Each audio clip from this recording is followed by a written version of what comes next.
CPIM Perinthalmanna area secretary രാജേഷിനൊപ്പമാണ് one news ഇപ്പോഴുള്ളത്. ഈ രാജേഷ്, ഇന്ന് കേരളം മുഴുവനും CPM പ്രവർത്തകർ വലിയ പ്രക്ഷോഭം നടത്തുന്നു. അതായത് തെരുവിൽ പിണറായി വിജയൻ എന്ന CPM-ന്റെ മുതിർന്ന നേതാവിന് വേണ്ടി ഒരുമിച്ച് അണിനിരക്കുന്നു. ED റെയ്ഡ് ഉണ്ടാകുന്നു. ഇതറിഞ്ഞപ്പോൾ തുടങ്ങിയ സമരമാണ്. ഇന്ന് രാത്രി വൈകിട്ട് ലോക്കൽ കേന്ദ്രങ്ങളിൽ, ബ്രാഞ്ച് കേന്ദ്രങ്ങളൊക്കെ നടക്കുന്നു. ശരിക്കും ഈ ED റെയ്ഡ് എന്തെങ്കിലും ഗൂഢാലോചനയുടെ ഭാഗമാണെന്ന് താങ്കൾ വിശ്വസിക്കുന്നില്ല? തീർച്ചയായിട്ടും അതൊരു വലിയ രാഷ്ട്രീയ ഗൂഢാലോചനയുടെ ഭാഗമാണ്. കാരണം ഇല്ലാത്തൊരു കാര്യം ഉന്നയിച്ചുകൊണ്ടാണ് സഖാവ് പിണറായി വിജയനെ തേജോവധം ചെയ്യുന്നതിന് വേണ്ടിയുള്ള ശ്രമം ED നടത്തുന്നത്. അതിപ്പോൾ തുടങ്ങിയതല്ല, നേരത്തെ തന്നെ CPIM-ന്റെ ഏറ്റവും സമുന്നതനായ നേതാവ് എന്നുള്ള നിലയിൽ അദ്ദേഹത്തെ തകർക്കുക, അതുവഴി CPIM-നെ തകർക്കുക എന്ന ലക്ഷ്യത്തോടു കൂടി അദ്ദേഹത്തിന്റെ പിറകെ ED-യും അതുപോലെ തന്നെ മറ്റ് കേന്ദ്ര ഏജൻസികളൊക്കെ കൂടിയിട്ട് കുറച്ച് നാളായി. പക്ഷേ ഒരു നിലയ്ക്കും ഇതുവരെ 10 വർഷം അദ്ദേഹം മുഖ്യമന്ത്രിയായിരുന്നു. ആ സമയത്തോ അല്ലെങ്കിൽ മുഖ്യമന്ത്രിയായിരുന്ന സമയത്ത് ചെയ്ത ഏതെങ്കിലും കാര്യങ്ങൾ ഉയർത്തിക്കൊണ്ടോ അദ്ദേഹത്തെ ഒന്നും ചെയ്യാൻ കഴിഞ്ഞിട്ടില്ല. അദ്ദേഹം തന്നെ പറയാറുള്ളത് പോലെ മടിയിൽ കണയില്ലാത്തത് കൊണ്ട് വഴിയിൽ ഭയക്കേണ്ടതില്ല എന്ന സമീപനമാണ് അദ്ദേഹവും പാർട്ടിയൊക്കെ സ്വീകരിച്ചിട്ടുള്ളത്. എന്നാൽ ഇപ്പോ UDF അധികാരത്തിൽ വന്നതിന് ശേഷം ഈ തൊട്ടടുത്ത ദിവസമാണ് മുഖ്യമന്ത്രി VD സതീശൻ പ്രധാനമന്ത്രിയെ സന്ദർശിച്ചത്. ആ സന്ദർശനത്തിൽ ഉണ്ടായിട്ടുള്ള ആലോചനകളുടെ ഭാഗമായിട്ടാണ് ഇന്ന് പിണറായിയുടെ തിരുവനന്തപുരത്തെയും അതുപോലെ തന്നെ പിണറായിലെയും വീടുകളിൽ റെയ്ഡ് നടക്കുന്നത്. അതുപോലെ തന്നെ സഖാവ് മുഹമ്മദ് റിയാസിന്റെ വീട്ടിലും റെയ്ഡ് നടക്കുന്നുണ്ട്. അപ്പൊ ഇത് ഒരു പുകമറ സൃഷ്ടിച്ചുകൊണ്ട് വീണ്ടും പിണറായിയെ കുറിച്ച് സമൂഹത്തിൽ ഡിമോറലൈസ് ചെയ്യുന്നതിന് വേണ്ടി, പിണറായി കുറ്റക്കാരനാണ് എന്ന തോന്നൽ ഉണ്ടാക്കുന്നതിന് വേണ്ടി ഒക്കെയുള്ള ശ്രമമാണ്. ഇത് ED റെയ്ഡ് നടത്തിയത് കൊണ്ടോ ED അന്വേഷിച്ചത് കൊണ്ടോ ഒന്നും കിട്ടാൻ പോകുന്നില്ല. കാരണം കിട്ടേണ്ട ഒന്നും സംഭവിച്ചിട്ടില്ല, ഒന്നും ഉണ്ടായിട്ടില്ല.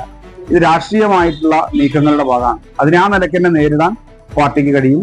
ഇന്ന് കണ്ടതുപോലെ പിണറായിയെ അതുപോലെ തന്നെ മറ്റു പാർട്ടി സഖാക്കളെ ഇല്ലാത്ത ആക്ഷേപത്തിന്റെ പേരിൽ ഒറ്റപ്പെടുത്താനും ആക്രമിക്കാനുമാണ് ED-യും ED-യെ കൂട്ടുപിടിച്ചുകൊണ്ട് കേരളത്തിലെ UDF-ഉം മന്ത്രിസഭയും മുഖ്യമന്ത്രിയും ഒക്കെ ശ്രമിക്കുന്നതെങ്കിൽ ശക്തമായ തിരിച്ചടി ബഹുജനങ്ങൾ അണിനിരത്തിക്കൊണ്ട് ഉണ്ടാകുമെന്നുള്ള കാര്യത്തിൽ ഒരു സംശയമില്ല. ഇവിടെ ഞാൻ എടുത്തു പറയേണ്ട ഒരു കാര്യം, ED-യുമായി ബന്ധപ്പെട്ട് കോൺഗ്രസ് നേതാക്കൾക്ക് എതിരെ അന്വേഷണങ്ങൾ നടക്കാറുണ്ട്. മറ്റ് സംസ്ഥാനങ്ങളിൽ ഇങ്ങനെ കുറെ സംഭവങ്ങളുണ്ട്. എല്ലാം ഞാൻ എടുത്തു പറയുന്നില്ല.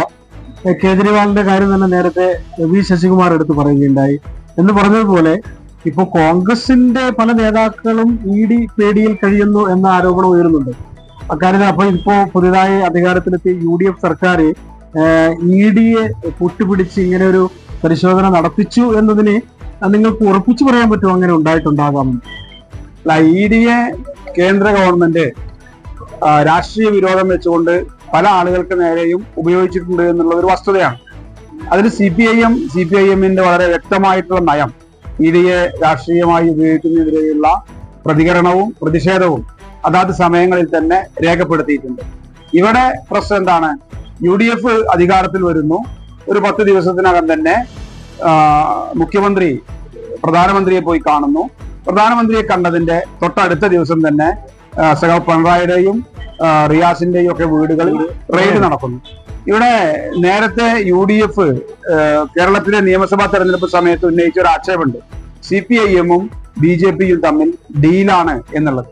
കേരളത്തിലെ തെരഞ്ഞെടുപ്പിന്റെ റിസൾട്ട് പരിശോധിച്ചാൽ ആരൊക്കെ തമ്മിലാണ് ഡീൽ ഉണ്ടായിട്ടുള്ളത് എന്ന് വളരെ കൃത്യമായിട്ട് അറിയാം. കേരളത്തിൽ ആദ്യമായി 3 നിയമസഭാ മണ്ഡലങ്ങൾ BJP ജയിക്കുകയാണ്. ആ BJP ജയിച്ച നിയമസഭാ മണ്ഡലങ്ങളിൽ BJP-യോട് ഏറ്റുമുട്ടിയത് CPIM ആണ്. അവിടെ കാണാതെ പോയിട്ടുള്ളത് കോൺഗ്രസിന്റെ വോട്ടുകളാണ്. കോൺഗ്രസ് സ്വാഭാവികമായും 3ാം സ്ഥാനത്തേക്ക് പോയി എന്ന് മാത്രമല്ല, കോൺഗ്രസിന് നിശ്ചയമായും ആ മണ്ഡലങ്ങളിൽ ഉണ്ടാകേണ്ട വോട്ടിംഗ് പെർസെന്റേജ് എവിടെ പോയി എന്നത് കോൺഗ്രസ് പറയണ്ടേ. അപ്പൊ കോൺഗ്രസും BJP-യും തമ്മിൽ നല്ല ധാരണ ഉണ്ടാക്കിയിട്ടാണ് തെരഞ്ഞെടുപ്പിനെ നേരിട്ടിട്ടുള്ളത്. അതുകൊണ്ടാണ് തെരഞ്ഞെടുപ്പ് റിസൾട്ടിനെ കുറിച്ച് VD സതീശന് നേരത്തെ തന്നെ പ്രവചിക്കാനുള്ള ആത്മവിശ്വാസം ഉണ്ടായിട്ടുള്ളത്. ആ ഡീലിന്റെ അവർ തമ്മിലുള്ള ആ ഇടപാടിന്റെ തുടർച്ചയായിട്ടാണ് ഇന്ന് നടന്നിട്ടുള്ള ഈ ED റെയ്ഡ്. അപ്പോ ഇനി ഇതുപോലെ CPM-ന്റെ മുതിർന്ന നേതാക്കൾ പിണറായി വിജയൻ തുടങ്ങി ഏത് നേതാക്കൾക്കെതിരെയും ഇത്തരം പരിശോധനകളും അവരെയൊക്കെ തകർക്കുന്ന തരത്തിലുള്ള സമീപനങ്ങൾ ഉണ്ടായാൽ CPM സംസ്ഥാന വ്യാപകമായ ഒരു തീയായി പടരും എന്നതിന്റെ സൂചനയാണ് ഇന്ന് നടന്ന പ്രക്ഷോഭങ്ങളും സമരങ്ങൾ ജാഥകളെല്ലാം. ഇനി അങ്ങനെ ഉണ്ടായാൽ ഒരു കാര്യമില്ലാത്ത കാരണത്തിന് ഓരോരുത്തർക്കെതിരെ ആരോപണം ഉന്നയിച്ച് ഇത്തരത്തിലുള്ള പരിശോധനകളിലൂടെ തകർക്കാൻ ശ്രമിച്ചാൽ തകർന്നു പോകുന്നതല്ല പാർട്ടിയെന്ന് നേരത്തെ മുതിർന്ന CPM നേതാക്കൾ തന്നെ പറയുകയുണ്ടായി. CPM-ന്റെ ഏരിയ സെക്രട്ടറി രാജേഷും പറയുന്നത് മുതിർന്ന നേതാക്കൾക്കെതിരെ ആരോപണങ്ങൾ, വ്യാജ ആരോപണങ്ങൾ ഉന്നയിച്ച് തകർക്കാൻ ശ്രമിച്ചാൽ പ്രതിരോധിക്കാൻ CPM ഒരു ചങ്ങലയിൽ കോർത്ത കണ്ണികൾ പോലെ ഒരുമിച്ചുണ്ടാകുമെന്ന ഒരു ഉറപ്പ് കൂടിയാണ്. പ്രവർത്തകരെ കൂടി ഓർമ്മപ്പെടുത്തുന്നു, പ്രതിരോധിക്കാൻ അവർ സജ്ജരായിരിക്കണമെന്ന്. അങ്ങനെയല്ലേ? പ്രവർത്തകരും സജ്ജരായിരിക്കും. തീർച്ചയായിട്ടും CPIM ജനങ്ങൾക്കിടയിൽ പ്രവർത്തിക്കുന്ന പാർട്ടിയാണ്. എക്കാലത്തും ജനങ്ങളുടെ വിഷയങ്ങൾ ഏറ്റെടുത്തുകൊണ്ട് സമരരംഗത്ത് നിന്നിട്ടുള്ള പാർട്ടിയാണ്.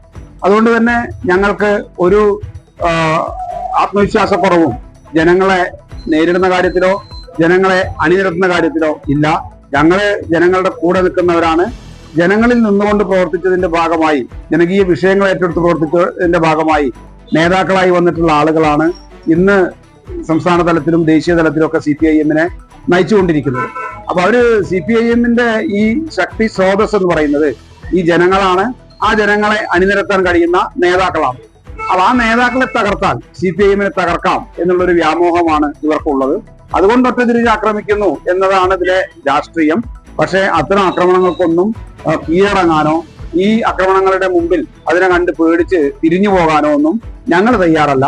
ഞങ്ങൾ ഇനിയും ഈ നാട്ടിലെ ജനകീയ ആവശ്യങ്ങളുടെ കൂടെ നിന്നുകൊണ്ട് തന്നെ, ജനങ്ങളെ അണിനിരത്തിക്കൊണ്ട് തന്നെ ഈ നാടിന്റെ ജനാധിപത്യത്തിനും മതനിരപേക്ഷതയ്ക്കും വികസനത്തിനും ക്ഷേമത്തിനും വേണ്ടി ഉണ്ടാവും.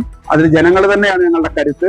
ജനങ്ങൾക്കും ആ കാര്യം അറിയാം. CPIM ആണ് ഇവിടെ ജനങ്ങളുടെ വിഷയങ്ങൾ ഏറ്റെടുത്തുകൊണ്ട് കൈകാര്യം ചെയ്യാൻ ഉണ്ടാവുക എന്ന ബോധ്യം ജനത്തിനുമുണ്ട്. തീർച്ചയായിട്ടും ആ നിലയ്ക്ക് തന്നെ ഞങ്ങൾക്ക് മുന്നോട്ട് പോകാൻ സാധിക്കും. എന്തായാലും ജനങ്ങൾക്കൊപ്പം എന്നും ഉണ്ടാകും CPM. ജനങ്ങളുടെ ഒപ്പം ഏത് കാര്യത്തിനും ഉണ്ടാകും. ഈ CPM UDF വലിയ വിജയം നേടിയെങ്കിലും പാർട്ടി ഇവിടെ നിന്ന് പോയിട്ടില്ല. പാർട്ടി ഇപ്പോഴും ഉണ്ട്. അപ്പോ ഇത്തരം വലിയ പ്രശ്നങ്ങൾ ഉണ്ടാകുമ്പോൾ മാത്രമല്ല, ജനങ്ങളുടെ വിഷയങ്ങളിലും CPM ഒരുമിച്ച് മുന്നിട്ടിറങ്ങാനുണ്ടാകുമെന്ന് ജനങ്ങൾക്ക് കൂടി ഒരു ഉറപ്പ് നൽകുന്നുണ്ട് രാജേഷ്. ജബ്ബാർ വേണാഥ്, 1 ന്യൂസ്, പെരിന്തൽമണ്ണ. സന്തോഷങ്ങളും വിഷമങ്ങളും ജീവിതത്തിന്റെ ഒരു ഭാഗമാണ്. പ്രത്യേകിച്ചും വിചാരിക്കാത്ത നേരത്തുള്ള സാമ്പത്തിക ആവശ്യങ്ങൾ. ഇനി നിങ്ങളുടെ എല്ലാ സാമ്പത്തിക ആവശ്യങ്ങൾക്കും ഒരു വഴിയുണ്ട്. UGS gold loan. നിങ്ങളുടെ ഏത് സാമ്പത്തിക ആവശ്യങ്ങൾക്കും ഒരു വഴിയുണ്ട്. UGS gold loan.